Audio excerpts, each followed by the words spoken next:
अपने बीते हुए समय के अनुभव का स्मरण करके अपने वर्तमान में आने वाले कल को व्यर्थ नहीं करना चाहिए। हाँ, किंतु परंतु कुछ मत कहो। ये बताओ कि तुम मुझे क्या कहती हो? ज्येष्ठा, और ज्येष्ठा के रहते उसकी छोटी बहन दुखी रहे, ये कैसे हो सकता है? तुम्हें प्रसन्न करने का मुझे एक अवसर दो, और केवल तुम्हें ही नहीं, आज मैं महल की प्रत्येक स्त्री को प्रसन्न करना चाहती हूँ। आप हमारे लिए विशेष क्या करने वाली है? मैं आज आप सबको चकित करने वाली हूँ।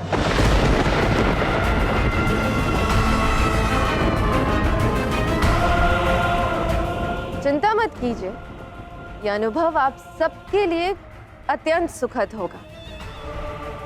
धन्यवाद ज्येष्ठा, हम सभी इस सुखद अवसर के लिए अत्यंत उत्साहित हैं।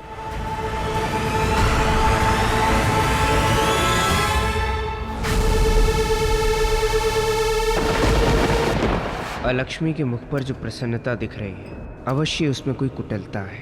इस मुस्कान के पीछे कोई ना कोई रहस्य अवश्य छिपा है।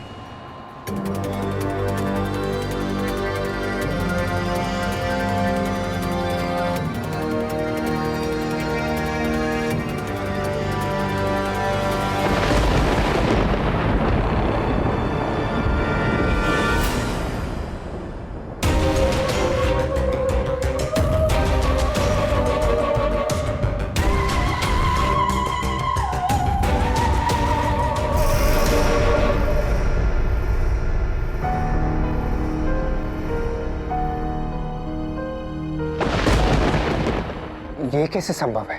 ये अकस्मात, ये अंधकार कैसे छा गया?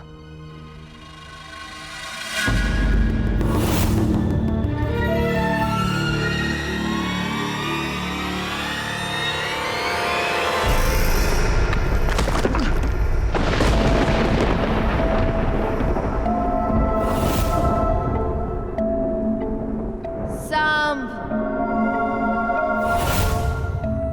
बताओ तुम मेरा पीछा क्यों कर रहे हो?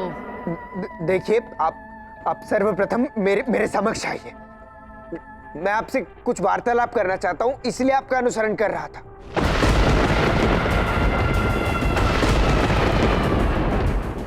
तुम जानते नहीं हो, मेरा अनुसरण करने वाले लोग सदैव असंतुष्ट रहते हैं। मुझे क्षमा कर दीजिए। मैं तुम्हें छोड़ रही हूँ क्योंकि मेरी तुमसे कोई शत्रुता नहीं है, किंतु अब मेरा पीछा मत करना, अन्यथा इसका परिणाम क्या हो सकता है, इसका अनुमान तो तुमने लगा ही लिया होगा। मुझे अपनी बात स्पष्ट करने का एक अवसर तो दीजिए। मैं आपकी सहायता करना चाहता हूँ। सहायता? तुम मेरी क्या सहायता करोगे? हम दोनों का शत्रु एक ही है, इसीलिए मैं आपकी सहायता करना चाहता हूँ। तुम्हें क्या ज्ञात कि मेरा शत्रु कौन है? आपकी शत्रु राधा है। क्यों? मैं उचित कह रहा हूं ना? और मैं ये भी जानता हूं कि आप राधा से उसका स्थान छीनना चाहती हैं। सत्य कहा तुमने। और शत्रु का शत्रु मित्र होता है। क्या सहायता कर सकते हो तुम मेरी? राधा को पराजित करने के लिए मुझे जो भी संघर्ष करना पड़े, मैं तत्पर हूं। आप बस आज्ञा दीजिए। मुझे तुम्हारी नहीं, तुम्हारी माता जामवती की सहायता की आवश्यकता है। सारी स्त्रियों को एकत्रित करना है। राधा को वचन दिया है मैंने कि मैं उसके दुख समाप्त करूंगी। इस कार्य में मुझे हर स्त्री की सहायता की आवश्यकता है। क्या तुम्हारी माता मेरी सहायता कर सकती है? आप चिंता ना करें। माता ने आज तक मुझे ना नहीं कहा है। माता आपकी सहायता अवश्य करेंगे।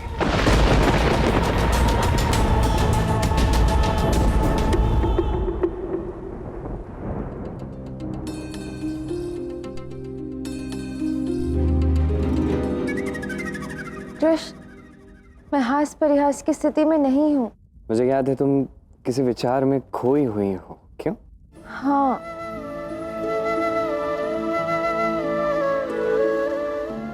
ऐसा भला क्यों है? तुम्हें तो ज्ञात है, तुम्हें दुखी देख के मैं स्वयं भी दुखी हो जाता। पता नहीं कृष्ण, आज मन अत्यंत विचलित सा हो रहा है। कभी कभी जिससे हम भयभीत होते हैं वो इतना भयावह भी नहीं होता। कभी कभी हमारी ही कल्पना उसे और भी अधिक भयावह बना देती है। किंतु इतना अवश्य स्मरण रखना राधे, जब भी कुछ बुरा होता है उसी समय कुछ अच्छा भी हो रहा होता है। तुम क्या कह रहे हो कृष्ण? मैं समझी नहीं। मैं ये कह रहा हूँ कि इस चिंता से स्वयं को बाहर निकालने के लिए किसी और कार्य में स्वयं का मन लगा दो। अर्थात हम एक खेल खेलते हैं।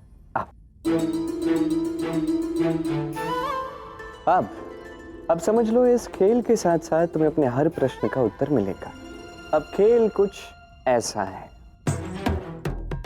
ये कौड़ी देख रही हो, ये मैं अपने किसी हाथ में मुट्ठी बंद करके रख दूंगा। अब तुम्हें ये पहचानना है कि ये किस हाथ में है। यदि तुमने सही पहचाना जैसे ये, तो मैं तुम्हें जीवन के विषय में एक कटु सत्य बताऊंगा। यदि तुम नहीं पहचान पाई तो तुम्हें जीवन के विषय में एक कटु सत्य मुझे बताना होगा। आरंभ करते हैं। रुको, मुझे ज्ञात हो गया है कि आगे क्या होने वाला है। क्या होने वाला है? तुम सदैव की भांति छल करोगे और फिर मुझे इस सत्य का परिचय देना होगा। तुम रहने दो, मुझे दो। लाओ, उधर देखो।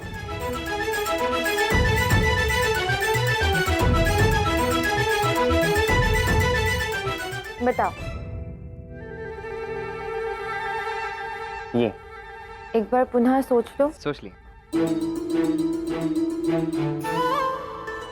बोलो, क्या सत्य जानना है तुम्हें? मैं जानना चाहता हूं कि तुम इस प्रेम की तुलना किससे करते हो, और जो भी तुम उत्तर दोगी वो वास्तविक होना चाहिए, सत्य होना चाहिए।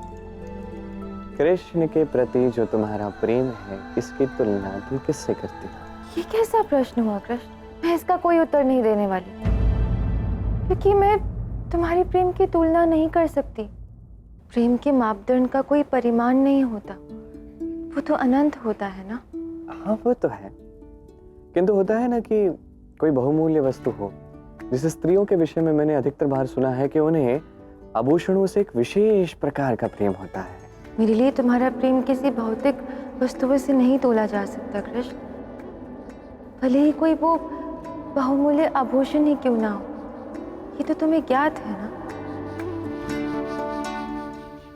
चलो इस बात को मान लेते हैं और ये खेल आगे बढ़ाते हैं। एक क्षण।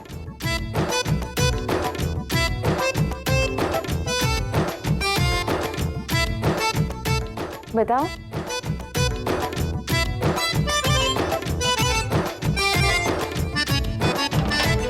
ये पक्का? पक्का।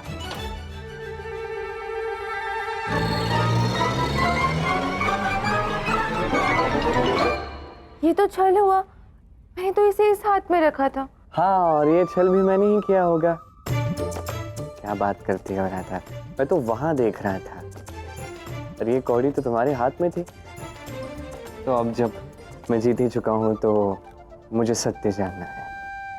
मुझे बताओ कि तुम्हें स्वर्ण कितना प्रिय है। यदि मैं पांव से लेके शिखा तक तुम्हें सुंदर स्वर्ण से भर दूं तो तुम्हें अच्छा नहीं लगेगा? यदि मैं तुम्हारी सुंदर काया को अत्यंत सुंदर स्वर्ण से भर दूं, तुम्हें सजा दूं, तो तुम्हें अच्छा नहीं लगेगा?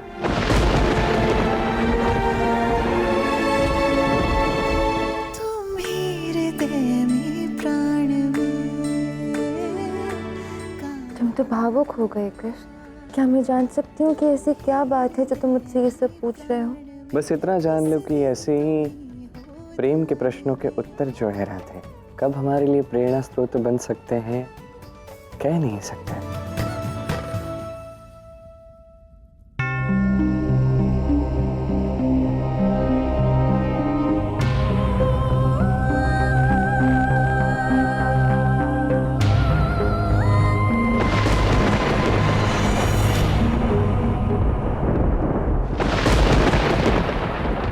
जामवती ने हम सभी को यहाँ एकत्रित करके बहुत अच्छा कार्य किया है, किंतु हमारी जिज्ञासा को शांत नहीं किया। अब आप ही बता दीजिए ज्येष्ठा। हाँ हाँ, क्या है जो आप बताने वाले हैं? अब इस रहस्य को खोल ही दीजिए। बताइए ना, आपने क्यों बुलाया हमें?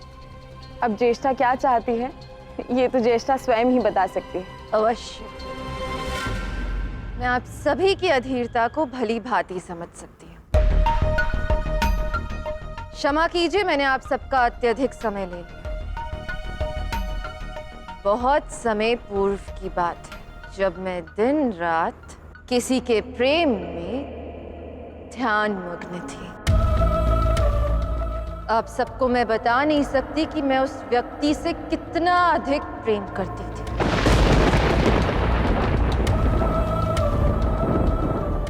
मेरे गहन प्रेम के कारण मुझे एक वरदान मिला था, जिसका उपयोग मैंने आज तक नहीं किया। आज मैं उसी वरदान का प्रयोग करने वाली हूँ। अच्छा, तो बताओ क्या वरदान मिला था आपको? ऐसा वरदान जो हम सब स्त्रियों को अत्यंत प्रिय है। क्या है वो वरदान, मुझे भी बताइए। स्वर्ण, स्वर्ण, स्वर्ण।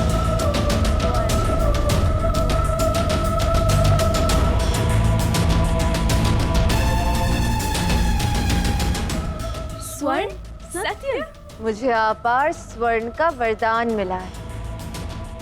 धन लक्ष्मी का वरदान मिला है। इसलिए आप जितना स्वर्ण चाहें उतना ले सकते हैं। आप सबको संतुष्ट नहीं होना है, अपनी लालसा को और बढ़ाना है। अब हम सब मिलकर इस वरदान का आज प्रयोग करेंगे। आप सबके साथ मैं वो मंत्र बोलूंगी। देखते हैं क्या ये वरदान सत्य सिद्ध होता है या नहीं।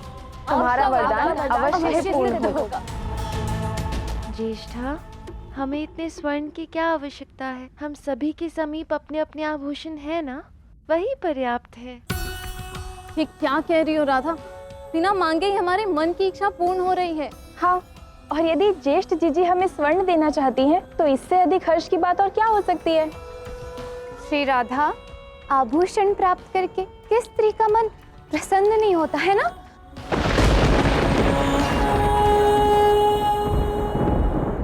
हाँ हाँ, हम सबको स्वर्ण आभूषण मिलेंगे तो हम सबके लिए कितना अच्छा होगा। यदि आप सब स्वर्ण आभूषण पाने के लिए ललायत हैं, तो मैं अपने मंत्र का उच्चारण करती हूँ। हाँ, हम सबको स्वर्ण चाहिए। आप सब अपने नेत्र बंद कीजिए।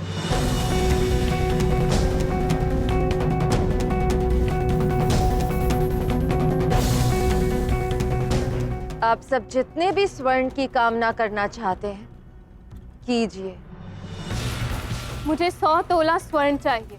मैं जिस कक्ष में अपने स्वर्ण आभूषण रखती हूँ वो कक्ष पूर्ण स्वर्ण का हो जाए। और मुझे इतने आभूषण चाहिए कि मेरे संदूकों में वो आ ही ना पाए।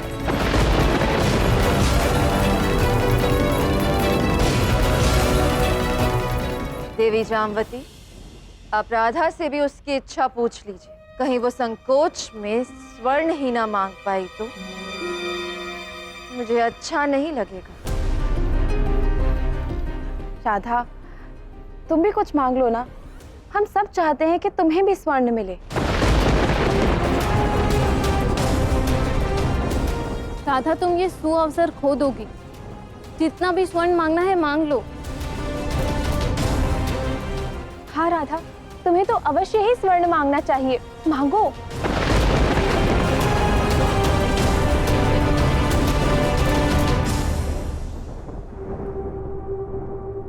इतना आग्रह करने के पश्चात भी राधा के मन में आभूषणों के लिए तनिक भी लालसा नहीं है। क्यों? राधा स्वर्ण के लोभ में क्यों नहीं फंस रही?